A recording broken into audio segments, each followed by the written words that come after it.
Hey everybody, I'm Paul Merrill. We're going to get started here in about 2 minutes. I appreciate you being on. We're going to be talking through testing mission critical applications in the cloud with TR Buskirk. So like I said, we got a couple minutes, so just hang in there and we'll get started. Thank you so much for being here today.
For those of you just joining us, we'll get started here in just a minute. Hang in there. I appreciate you being here. We'll get started right at noon Eastern time, so just a minute away. Thank you.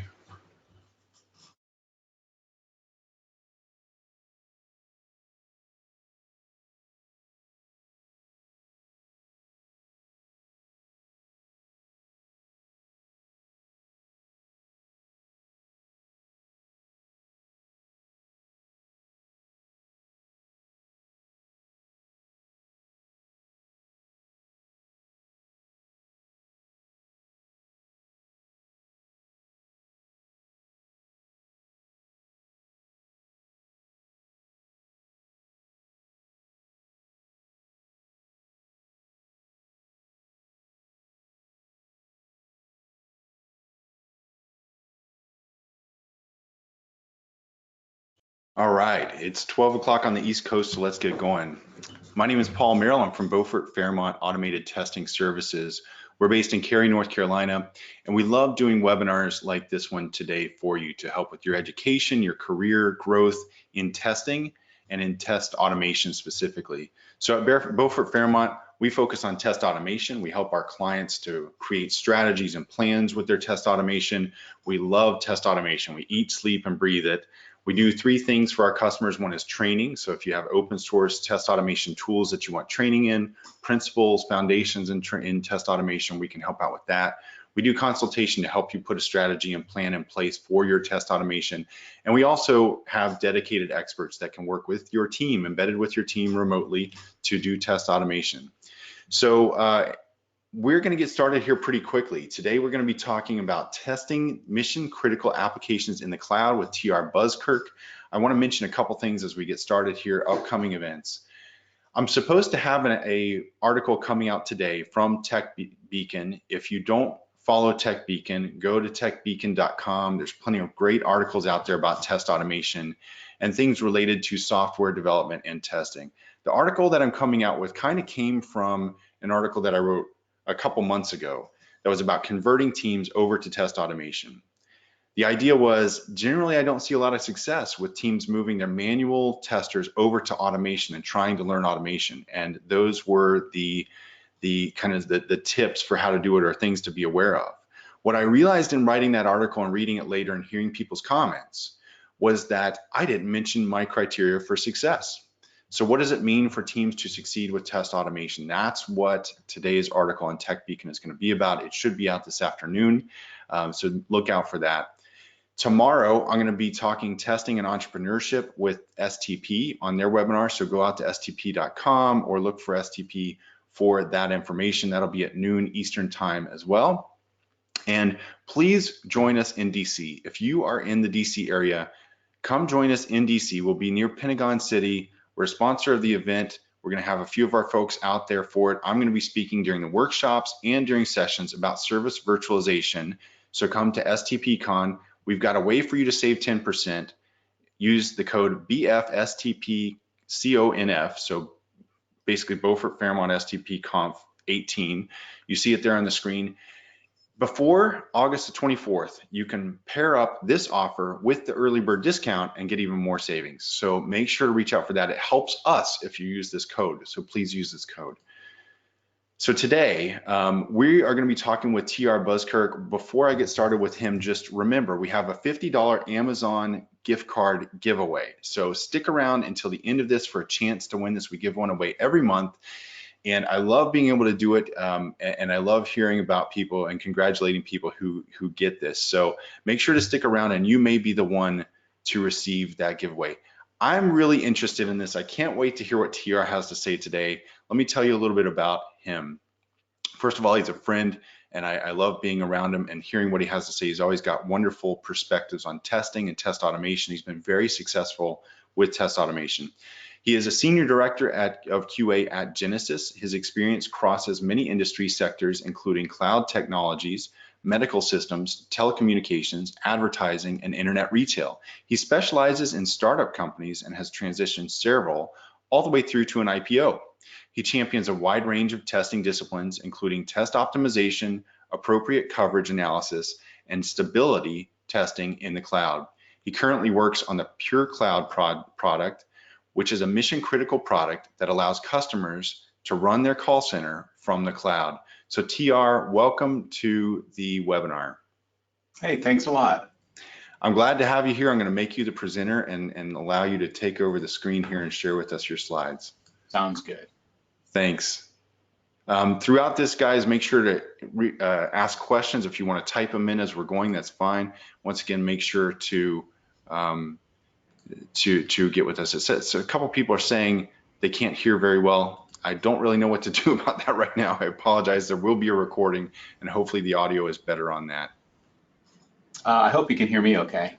So I'll stop sharing my camera right now so that I don't distract myself with my own image. Yep, I'm going to do the same thing. So, so welcome. I hope you learn a lot. I'm really excited to talk about this. It's testing mission critical apps in the cloud. So at the end of this, we'll have questions. So if you have questions during the talk, feel free to raise your hand. We'll answer them as soon as we see them. I don't mind being interrupted. It's absolutely fine. If you'd rather save your questions to the end, that's also fine. I'm going to try to give you a couple slides warning so that you can start typing up your questions. So just a little bit on my background. Again, I work for a company called Genesys. So the opinions I'm talking about are not representative of Genesys. They're my own opinions. But I work with just a fantastic team and couldn't be more fortunate. I don't think I would try to do a mission critical app like this without the team that I'm surrounded by. So it's definitely not a one-man show. I'm going to try to give you some background in the cloud and kind of what makes us successful. And I'm also very acutely aware that companies are different. So I'm going to try to call out how your company might be different, how you might be working with different technologies as we go. So the first thing is we have a cloud call center. It's mission critical, 4 nines of uptime. I'm going to give you an overview of the different areas of cloud testing, and I want to show you just how much there is to test because it's pretty daunting. So the goals, I want to help you understand your business demands, help you decide how to kind of tackle some of those. Have you see other possible approaches to cloud testing and risk assessment. Give you some testing ideas for mission critical cloud testing and help you build a culture of quality, right? It doesn't start with one person. It has to be a team effort. There's way too much to test. You can't test your way out of this problem. So you need a culture around you. So before we get into it too deeply, cloud apps can fail from deploys. So that's changing code, things you change in your application. And they can also change from external failure, whether it be third-party failures or connection failures. All kinds of things can fail that have nothing to do with the deploy. So the goal to minimize deploy changes is to actually have small changes with amazing quality, and that way you can control the change and make sure that everything you do is of the highest quality. Most of quality comes from design and attitude, like I said, the culture part of it. And again, you can't test quality into a product. So not every application is mission critical. You know, I know a lot of cloud apps, you know, they're very important and they have to be up and they have specific uptimes. And if they're down, that's bad. But by mission critical, I mean, does your company have an SLA? Are you measured against an SLA? Do you know what it is? Some of the examples I'm going to use here is an ad server product because I think that's a little bit easier for people to kind of understand. I worked on an ad server years ago, so I can go into that in a little detail, but I think that's going to be easier for you to understand from an actual transactional web perspective. So that's what I'm going to use for the example and some of the things that I call out. So think about that, right? If you're supporting an ad server and the ad server is down, you might still be showing images, and that's fine. You're not generating revenue, but you're also not causing outages for your customer. If that ad server goes down in such a way that you can't render pages, now you actually have a customer outage. So there's different levels of outages and failures. One of the things you have to be acutely aware of when you're working on the web is how many customers you have. It's pretty easy for us to say, like, we have 10,000 customers, 20,000 customers, 50, 100,000, right? But think about it in this context. You're actually doing your job in front of this many people, right? So you have to be professional. You have to be, you know, you have to be on top of your game. Always be aware that, you know, a lot of people are depending on your work. So really to start in on the puzzle, you really need to know what you're working with. If you're reading up on microservices, but you're not working on microservices, it's not really a fair thing to compare yourself to people who are. Not all companies start as greenfield. A lot of companies start as, they start their cloud journey as what we call a lift and shift. So basically you have an application and you just spin it up in the cloud. You might have DLLs or something like that, which makes it difficult. You're going to have specific challenges in an architecture like that of deploys, right? It's not as clean to deploy. We have immutable architectures, which I'll go to in a bit, that you just won't have if you're doing lift and shift. So the key is just understand what you're working with and understand the limitations around that. So if I'm telling you go as fast as possible, it might not make sense if you have, you know, macro services, if your services aren't set up to go as fast as we're talking about, you know, that your architecture might not allow you to do what I'm telling you to do. So just understand what you're working with. Again, there's no way to test everything. So you need to be strategic about what you're doing and how it gets tested. And the final point on this slide is the cloud's pretty new. So we're about 10 years in from having EC2 instances and things like that. So mission critical is just one of the emergent things in the cloud. You know, God bless Netflix, because we wouldn't be where we were without all their help and advice and all the things that they put out there. But as we get more and more mission critical applications on the cloud, you know, we're learning a lot, and that's the key. Just always get better. So talking about architectures, some of you might be working in architecture where you have something called pods. So this is a design pattern or a deploy pattern, I guess, of trying to isolate change. And what you're trying to do is you're trying to get, you know, some customers that don't want change, and you're trying to put them on servers and not change them as much. If you're doing this, I think that you've run into some of the dangers with it. You know, if you have everything locked down and you need to deploy a single service or a single DLL, you know, now you might have a unique permutation that's not tested in lower environments, and you might run into brand new issues. So, you know, again, just realize what you're testing and kind of how it might deviate from some of the ideals that I'm talking about. So we're talking about we'll talk about deploy models, and sometimes there's some confusion about what deploys are. So continuous integration is basically making sure that your code can compile and synchronizing with the mainline every day or throughout the day. The next step of that is you actually get it ready to deploy. You're not going to production, but it's ready to go to production. And then finally, what we're mainly going to focus on is continuous deployment. So continuous deployment is the ability to have CI/CD and actually get your code out to production. There's a quote that I put on the bottom here that I love it, because it hurts to do some of the things we do, right? So if it hurts, do it more frequently and bring the pain forward. That's been our motto. The things that are difficult to do are generally the things that make you better. So don't shy away from the pain, kind of embrace it and make yourself better. One of the things you have to decide when you're going to continuous deployment is, what does tested mean? What's good enough for production? So you need to define that. Lift and shift, again, this might be too big for continuous deployment. It might be better for continuous delivery, so you can get it somewhere and spend some time testing it. Just do whatever works best for your company. Obviously, you want to grow. I would recommend that you grow into continuous deployment. As a tester, at first that scared the heck out of me, just the idea that you continuously build something, test it, get it out. But once you get good at it, it actually cuts down a lot of your risk. You don't have so much on your plate. You're really in step, dev and test are really in step, to the point where a lot of teams had, the parts are the same, like a dev will test some things, a tester will dev some things. It's just a great relationship. One thing to watch out for is you might have microservices.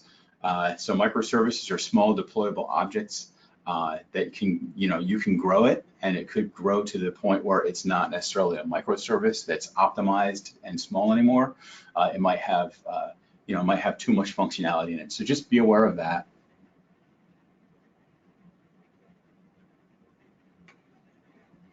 So next thing we'll talk about is pipelines. So the pipelines come from obviously manufacturing, right? But we see pipelines all the time. You have sales pipelines, new hire pipelines. We're obviously talking about software pipelines. So here's an example of a software pipeline. So you deploy code. The building of the code is before the pipeline. So you build the code and then you deploy it to an environment, development environment, test it there. Here you have the option. You can either do a smoke test just to make sure that everything works okay, and if it does, promote it, or you can run the same full regression test here as you do later. You have a test environment. This is where you're just watching to make sure that something that's a little bit more robust is testable. And there again, to promote, you're going to run tests, and if your regression passes, then you're going to promote to production. So some things to call out here is you have to be really careful about the code that you check in. If you have a brand new endpoint with no tests, you could check it in and it could go all the way out. So we have, and a lot of companies have this as well, a change management procedure, which will either automate or manually allow people to check deploys to make sure you're not about to do something like that. One thing I'd recommend with pipelines is make sure it goes all the way to production. If you remember the last slide, we were looking at cars and factories and manufacturing. If you built a bunch of cars and never sold them, you wouldn't be in business long. So you want to get your code out and in front of people and making money for your company. One of the things that I talk to my team about is the idea that if it's not automated, it's not tested. It's not entirely true. What you're trying to do is you're trying to automate enough so that you can actually be a creative tester and try to break things. But as far as pipelines go, if it's not in a pipeline, you have an automated test for it, and it's not in a pipeline, it's not going to get run, it's not going to gate anything.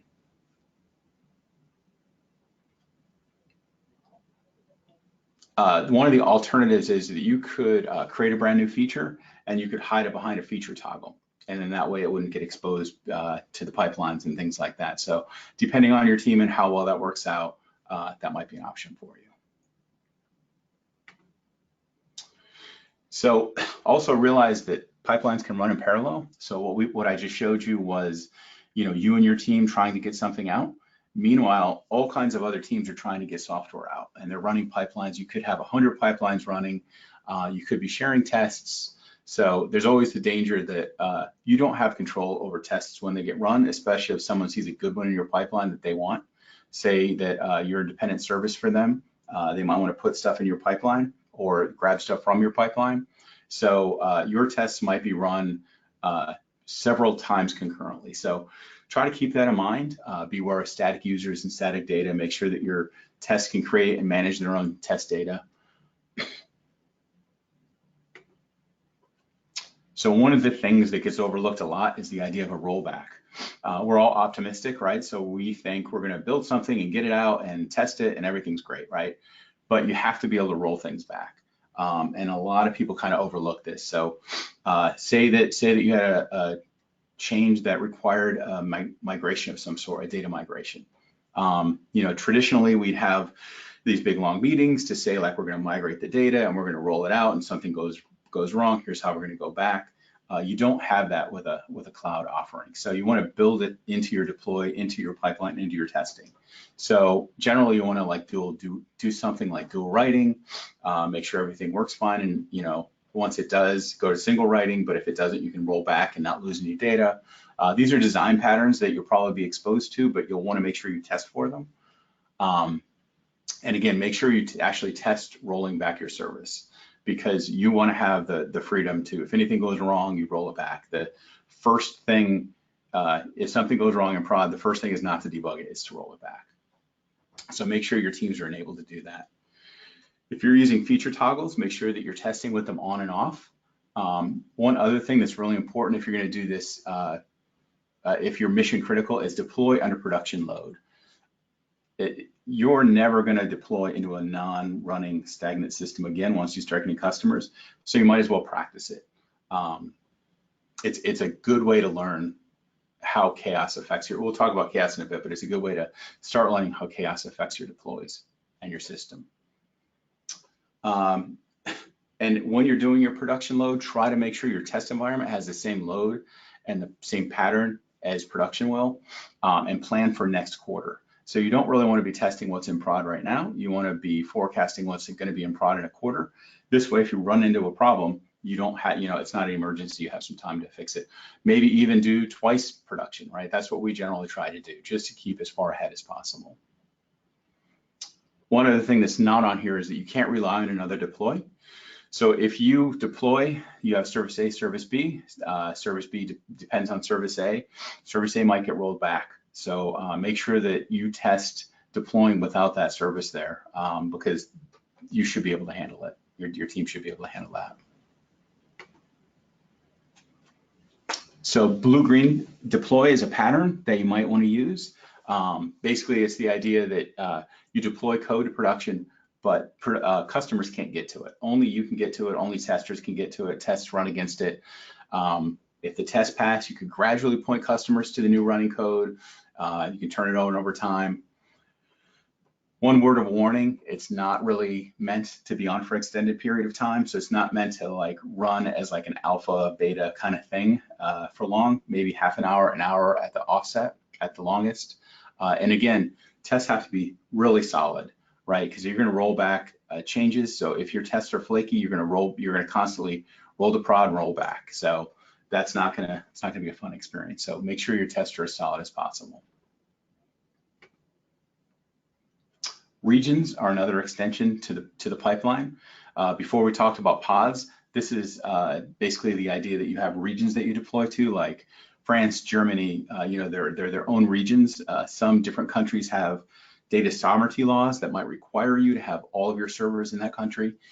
But whichever, the key to doing it is to make sure you have immutable pipelines, make sure that you're not patching images as you go. You want to test the same thing in prod as you're testing in your test environment. The closer you can get those two to match, the better, obviously. So regions can either be deployed serially at the end of that pipeline that I showed you, where production was just a square. It could be each of your regions, or you could do it sequentially. It's kind of up to you. From a risk management, it might make more sense to do it sequentially, so you can deploy it to like your lowest, wherever you have the lowest traffic, and watch it, and then deploy it to some of your other regions. But it really, again, it depends on your business. One key here is the tests that you write have to run in all environments and regions.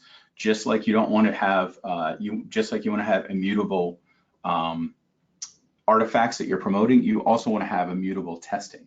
So you don't want to have config change. You do want to have config changes. You don't want to have code changes in tests that are run differently in different environments.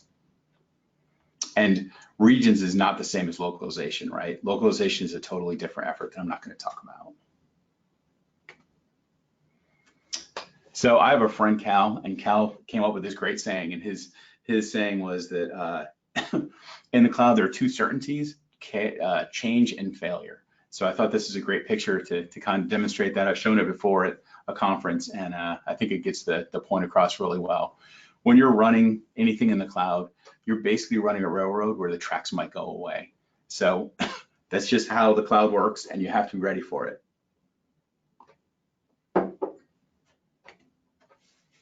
So here's an example.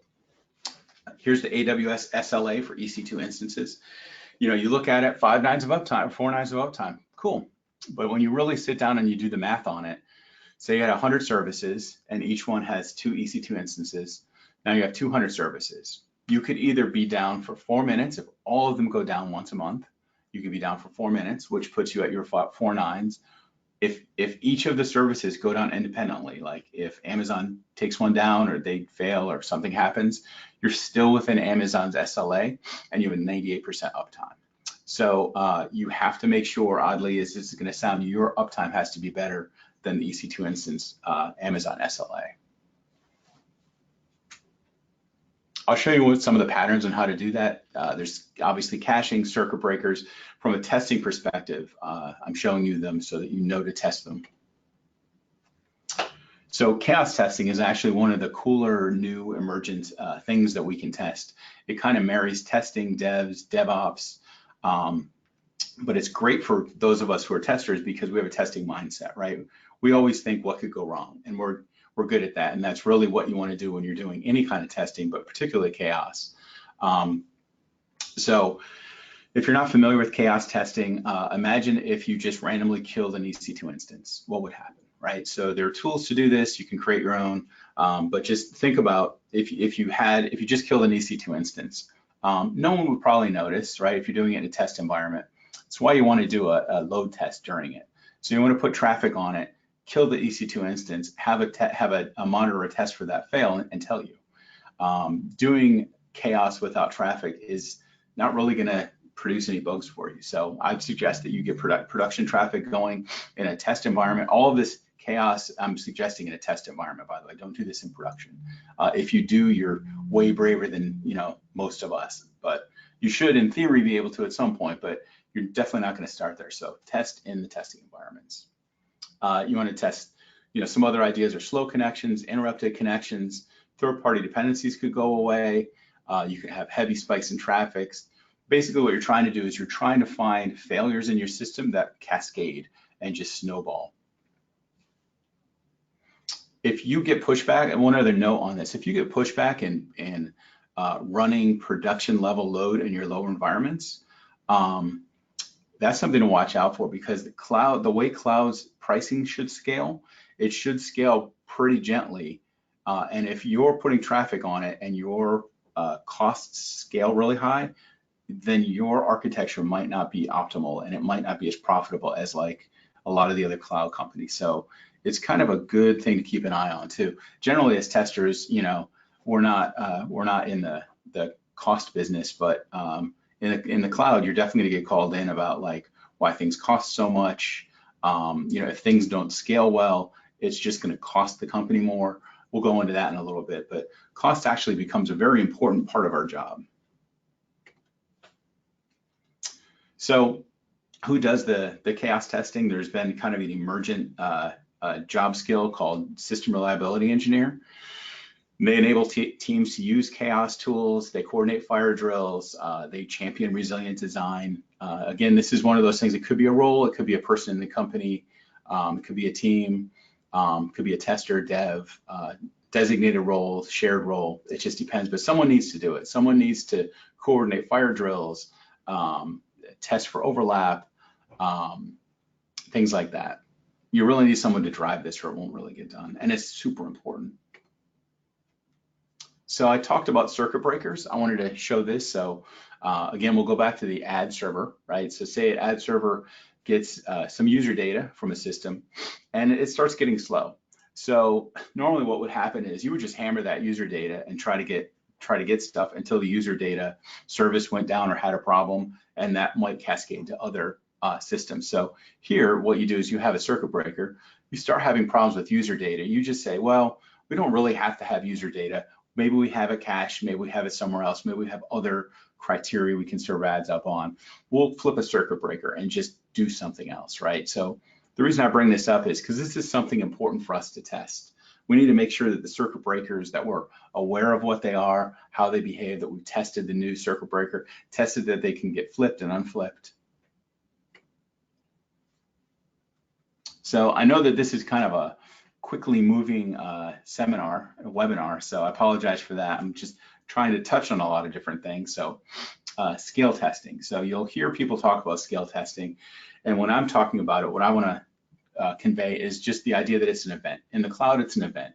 You're scaling, you're adding machines. That's how generally how the cloud scales. So there are two graphs here. If you look at the top one, I hope you can see it. There's a green bar. Don't ask me why I use two different colors here. I guess it just worked out. If you look at the green bar, so imagine your traffic that you see in production is below that. You could overspend and make sure that you're always 20% higher than your highest peak of traffic. And so then you'd have this green line at the top. You're wasting a ton of money early in the day and late in the day, but you're also making sure that people don't have issues. So conversely, the one right below it is you're always trying to stay 20% ahead of what's going on in prod. So if you watch how some of these slopes go, they get dangerously close to each other, right? And so when that's happening, you could get instability for customers. So like I said before, costing is a very important part of our job, right? So no company in the world is just going to probably do the first one where they just spend way too much money, right? It just doesn't make sense. It doesn't, literally financially scale well. So we have to work with the business and figure out the trade-offs between these two. One of the things that we talk about is we try to scale up like a rocket and back down like a leaf. So our patterns are a little bit more predictive than the one on the bottom, and it doesn't have it's more smooth at the top than this. So again, you're going to have to just decide how you want to scale. You have to know what you're going to scale on too. Are you going to scale on CPU, memory, incoming traffic, users, whatever you decide to scale on? Make sure you test for it. Make sure that you're scaling properly. Make sure customer data is not getting, it's not delaying. And you want to do this in test environments, again, not in production. You can watch this in production, absolutely watch it and see if people are getting timeouts. It's super important. But when you're testing for it, obviously do it in a test environment. So then I differentiate that with performance testing, right? With performance testing, you're trying to make sure that the machine size you're using is appropriate. Here, I'm mainly talking about AWS. I'm not as familiar with some of the other things like Azure and Google, but it's all the same. Is your machine size appropriate for what you're trying to do? You're trying to introduce bottlenecks and chase them through the system and try to eliminate them as much as possible. This is generally, it's a cost saving measure, whereas the previous one is a customer impacting measure. But I have seen performance issues before where people forgot to sleep when they're debugging and left it in the code. So you want to make sure that if you're doing performance testing, if you have them, put those tests in your pipeline. You'd be amazed. It'll pay off if you just catch one of those. So in a cloud environment, everything is code, including DevOps. So spinning up machines, spinning down machines, all of that is code. So then comes the question of, we're testers. What do we test, right? Do we test the code? Here's just some advice on that. Make sure that you just have a plan for what you're going to test from DevOps. You might not test anything. You might test a lot. It just really depends on the needs of you and your company and kind of the overlap between testing and DevOps. Where possible, again, not every company is greenfield, and I understand that, but you want to make immutable, you want things to be immutable. So whatever you're testing in TCA is the same as in prod. And you always want to look for single points of failure, whether it be in DevOps or your deploys or anything. I talked a little bit about feature toggles. So feature toggles really enable continuous deployment. Imagine you have a bunch of services. Your deploy isn't usually deploying a single service. It's generally several deploys over several services. So what you want to do is you want to turn off that new feature, that new functionality until you're done, until it's ready to be tested end to end. And so you can use feature toggles to do that. You can deploy all the way to production with the feature toggle turned off. That's actually our definition of done is once everything's ready to be tested in prod, we test it in prod with the feature toggle on to make sure that everything's there. I think we've all run into the same situation where I don't know why it doesn't work in prod. It worked fine in lower environments. This just makes sure that when you're done, it's really done. You can flip it on. Let me see if I have any other notes over here that I wanted to tell you guys about. Oh yeah, feature toggles will also allow you to do things like a beta. So you could just have the feature toggle on for certain organizations. Generally, we have it on for our test organization, off for everyone else while we test it. But you could turn it on for beta and get feedback, get early feedback and things like that. So security is another thing, very important in the cloud. Depending on your security team, you want to work as closely as possible with them and make sure that you protect core systems from malicious intent. Watch out for cross-site scripting, denial of service. So what's going to happen here is something called rate limiting. So rate limiting is basically if you ever worked with anything from Facebook or anybody, all web SDKs have some sort of rate limiting. So if you're hitting an endpoint, you might get rate limited.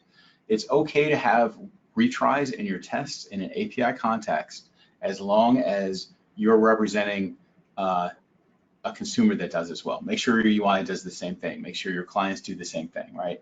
You don't want to be testing retries and your clients not do it. So it's fine to test retries, but just make sure that because you should have retries built into your the consumers as well. I know that as testers, we hate the idea of doing retries, but when you're talking about security in particular and rate limiting, you do have to, because it's just a best practice. One other thing is, just from a security perspective, don't check in username and passwords into your repo. It's way too easy for the username and password to get out. Have a separate mechanism. Security can probably build one for you where you can store those. I touched a little bit about testing in production, and to tell you the truth, any testing in production still creeps me out, but it needs to be done to a certain extent.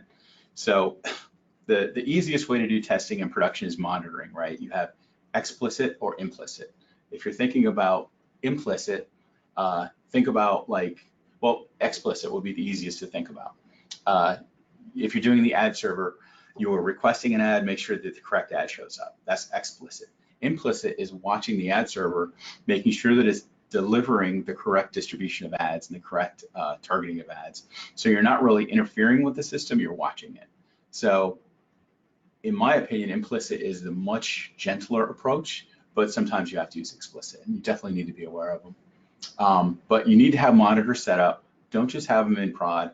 Try to be immutable. Try to have them in all of your environments. Try to have it be the same monitor. Hopefully you can check it in as code and just check it out in different environments. As you want this as immutable as possible, obviously, like everything else. But you're trying to drive down mean time to resolve, mean time to restore. So you catch any outages before a customer does. Ideally, you would find it, address it, and customers would never notice.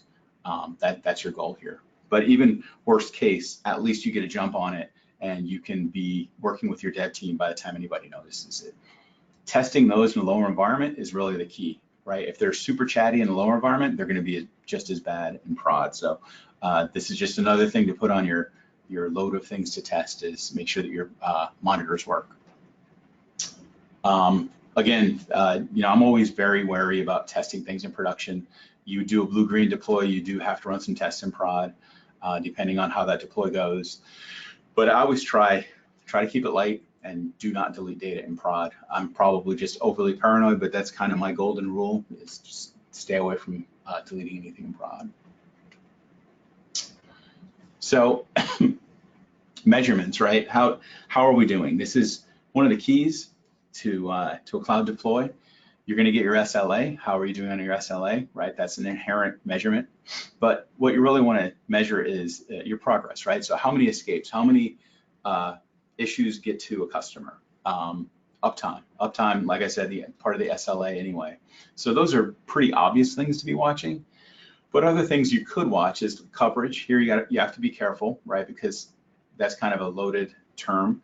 Coverage deltas is probably a better thing to think about. Like if you were at 80%, are you still at 80%? If you were at 75, are you still there? Because drops in coverage, that'll definitely tell you something.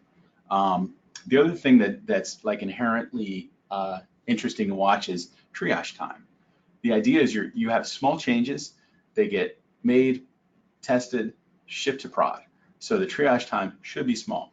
If you're triaging things all the time, that could tell you that maybe what you're testing is too big, maybe your deploys are too big, all that's an indication of trouble that you might want to look into.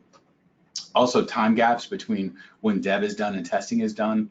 You want to be as close as possible you don't want to be dangerous, obviously, right? But you want to be in step. The only time you might get a little out of sync is if deploys have been going to prod behind a feature toggle, and now we're going to turn a feature toggle on. There might be a lot to test there, right? So you might get a little bit out of step with the rest of dev, but generally you want to be as in step as possible. And you also want to watch for test reliability. Like I said, your tests can gate deploys. They can hold up an outage. So make sure that they're reliable.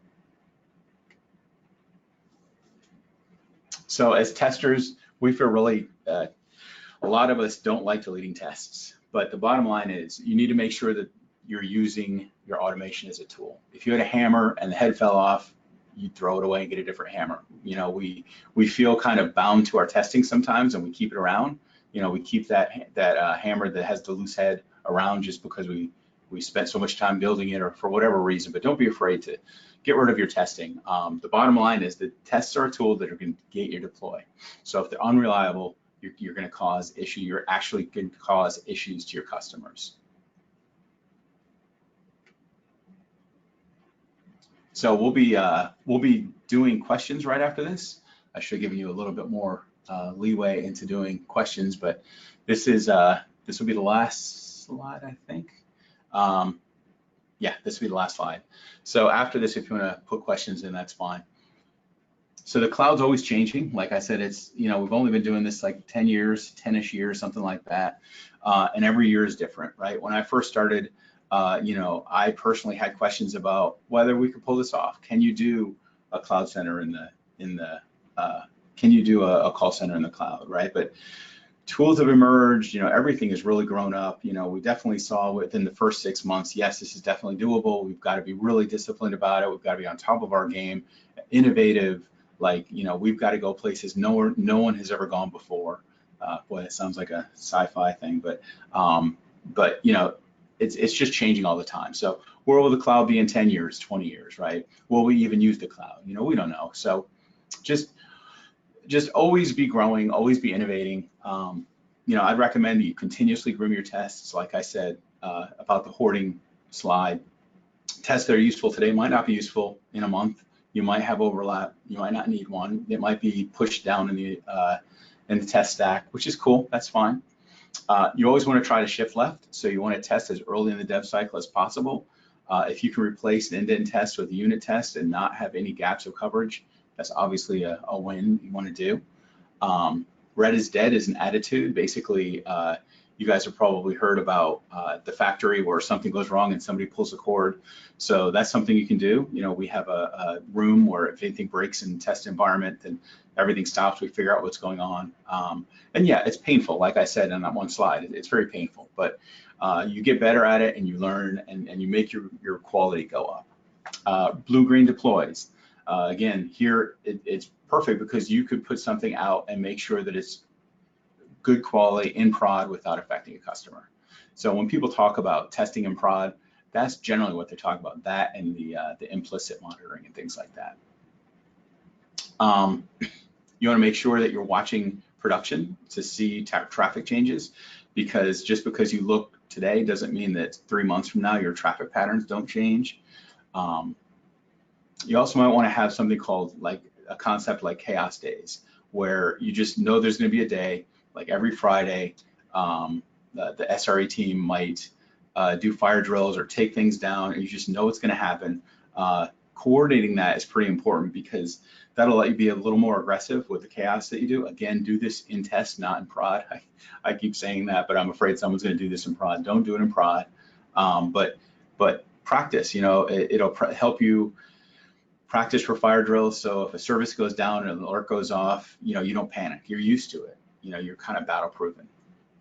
And AI is going to be something that I think is going to, it's kind of the new thing that people keep talking about, but I've been watching it for a while, and it's basically extending patterns, right? So we do that inherently as humans all the time, right?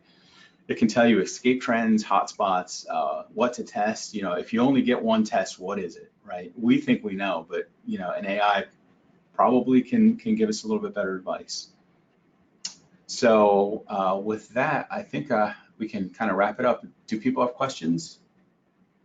Yeah, that's great. Thank you so much, TR. This is wonderful. Sure. I have a couple questions I want to ask while people are typing them in. So folks, here's the deal. You have a couple different ways to ask questions. One is through typing them into your webinar control panel right there. There's a section that says questions. You can type in a question there and I'll be able to read it out. The other is raise your hand. So there's a little icon with a hand that looks like it's going up like that. Raise your hand and I'll try to notice you through that, unmute you, and you'll be able to speak. You'll be in front of 40 or 50 people, so keep that in mind, maybe a few more because people tend to have their groups attend this.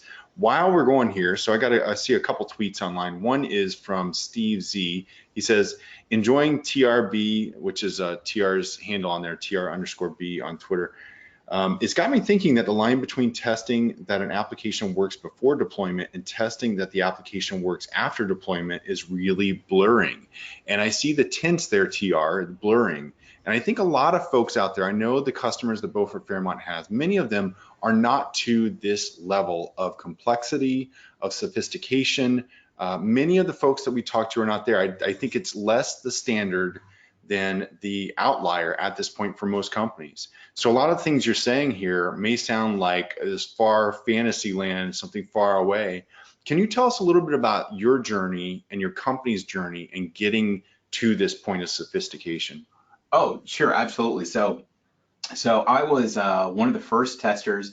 A guy named Tracy and I were the first testers hired to specifically test this product in the cloud, right? So we went all the way from making some microservices and kind of experimenting and learning. We learned a ton from Netflix. I can't thank those guys enough for just sharing their knowledge, and I think I owe a debt to the community, and that's why I do things like this, because they just got us so far, right? And if you really think about mission critical, like, not to toot our own horn, but we've got like we have to support like a suicide hotline, right? So it's honestly like life dependent mission critical software that we're supporting. And so we wouldn't be anywhere near as robust without some of their guidance. But that being said, if you look at mission critical software, Amazon, if they're not down, they're not making money. No one, it doesn't put someone's life in danger, right? And so, not to kind of have that as the defining thing, but like you have to think about your own company and how mission critical is it. You're going to get a lot of pressure. Nobody wants downtime for sure, but your practices and how you put things together are really going to drive on how mission critical you truly are, right? If you have SLAs and you were down, it's just not good. So we knew early on that we were going to be like that, and so we always had some of these things. Like I've always said, if it's not tested, it's not. If it's not automated, it's not tested. To the point where I accidentally drove our testers to be more devs than testers, right? And so I had to take a step back and say, like, no, we're creative testers. Like, automate what you can just to make sure that we don't have outages and we don't have regressions, and then have enough time in your day to break things, to have bug hunts, right? So yeah, things are definitely blurring, and that's why I think the immutable attitude of like, you're not building cars, you're building robots that build cars. You're not building a car inspector, you're building a robot that inspects cars, right? And so that's a way different job. So if you built a robot that inspects cars and it frees you up, so now you can go and look at the things the robot misses, or the things that are brand new, or the things that like the 2019 car just came out. Now you have more free time that you can actually find issues. That humans are really good at, like, being creative that way, right? We're not good at like repeatedly doing things. That's great. So we do have a couple questions here. There's one that is from Mike P, and he says, could TR touch on test data in lower environment? Is test data more static or dynamic or maybe a combination? Sure. So I'll tell you kind of what we do. Every test that we have basically creates the data it needs, runs the test, and deletes the data. Now, that being said I hate deleting. So not only that, but I want the same test in every environment. I want the same code in every environment. So that being said, I can't stand the idea of deleting things in prod. So we actually started working on a service that you can check data out of. So you make data, you basically hit this service up and you say, hey, can I have that data? Give me a user that can make a phone call. And they'll give you a user, you use it, and then you check it back in, right? So that way you're not deleting data. But you know, traditionally what we've done is create data, use the data, delete the data. That's great. That's terrific. So, I was wondering, have you seen this? You talked a lot about greenfield projects, and I don't know if you're able to turn your video on while you're answering questions. Sure. It may help folks feel a little more like they may want to look at you more than me, I guess. Right? No problem. You're a better looking guy. So, I'll take my glasses off. well, maybe I could do that. I don't know. So yeah, one of the things that I noticed, you were talking about greenfield projects a lot. There are lots of folks out there who don't have the opportunity to do a greenfield project. I'm assuming that when you all started this at Genesys, that you were working on a greenfield project and that enabled you in certain ways. What do you see? Do you have any thoughts about legacy projects? Do you have any thoughts about legacy applications and how they get to this level? Yeah, I absolutely do. I've actually talked to some people at conferences and different places, which made me acutely aware. Somebody once said, I was talking about this, right? And they came up to me afterwards and they're like, dude, we can't all work on greenfield projects. That's why I put that in there. If you're not, just understand where you are in the journey. I would hope that you're working with a good architect or a good somebody that can guide your product to realize some of the limitations, right? So if people are saying, hey, we're going to do CI/CD, but we're not going to change the architecture, that might be a little bit too dangerous, right? So what you might want to do is you might want to get pieces of your architecture, redesign them, and have them be CI/CD. Because that kind of, even if you start with something not critical, that might be the best place to experiment. Because like I said, you're going to fail and you're going to learn from that failure. And the more mission critical that you are, the less people are going to put up with your failures. So if you're going to do something like that, do it in a something that's as safe as possible. Not that, anything super safe. I love that. And I love talking about that partnership between development and testing, because I think so often we think about, okay, well, we've got to work together in the sense that, hey, as a tester, I'm going to bring you something that you wrote that was junk. And we have to have a working relationship here where we can talk through that and work together and figure out how to manage the risk associated with that moving forward. But also just the development of the product along the way helps out with testability, or can help out with testability. And the way that you said that, and I don't remember the exact words, but the idea that pairing up with a really good architect, pairing up with a really great test development team, or even just a champion of these ideas on a development team, pairing up with those folks and moving the two lines of development together, the development line of testing and the development line of the actual application product is so important. Yeah, absolutely. And like I said, that's one of the things I keep gushing about Genesys, but I'm really lucky to work with the people I work with because they have that attitude, right? They'll help you with anything. There's no stupid questions. A lot of what we do as testers is it overlaps with dev. It also overlaps with DevOps. So understanding how deploys work at a lower level, we touch everything. And you kind of talked about, I know we had this conversation about manual testers learning to automate. And my team, a large part of my team, actually made that journey and they made it successful, and I'm really proud of them. That's great. Yeah, they learned to code, and yet the funny thing is I had a harder time. We had a split between people who wrote manual tests and automated. And I had a harder time teaching the automated people how to test than I did the testers how to automate. Isn't that interesting? Yeah. That's neat. And it's so great to hear different perspectives on this too, because every environment is different, every context is different, every set of people is different, every organization, the resources available for these things are different, and it's not a one-size-fits-all implementation.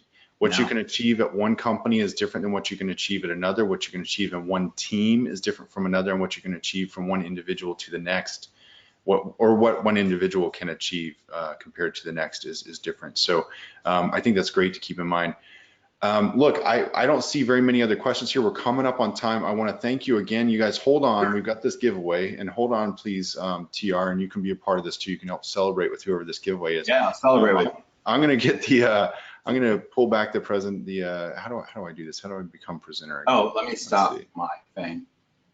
I don't know if that's not what I wanted to do. Let's see. Sharing. Okay, now I can do present. I don't know. Let me see. Now you get to see the true. I'll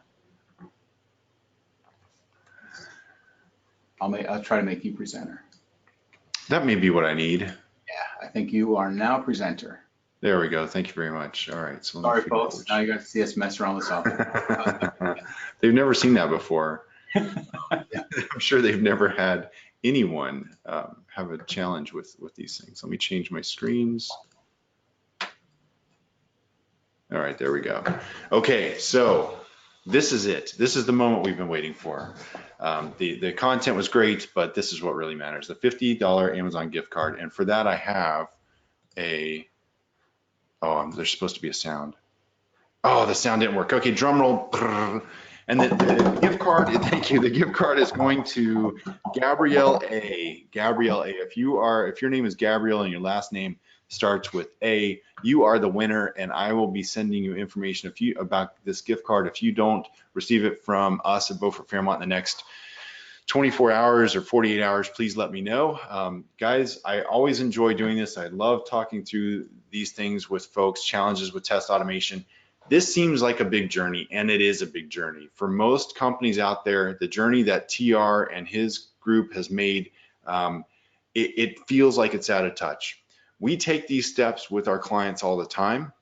We work with them to create a strategy to get there, to look at the goals that they have and make sure that they're realistic and that they have what they need to go on that journey and to achieve success.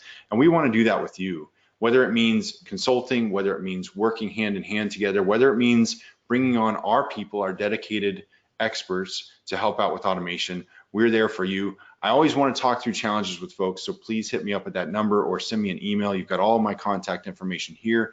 And TR, can I share do you have any contact information you'd like to share before we? Sure. I think you put my Twitter out there at TR_B, also tr.buskirk@gmail.com. So feel free to reach out. And obviously I'm on LinkedIn, so feel free to LinkedIn me if that's a verb. Perfect. That's great. Well, everyone, thank you so much. And I look forward to talking to each of you and getting to know you better over time. Thanks for joining us today, and we will talk again soon. See you next month. Thanks. Thanks, everybody.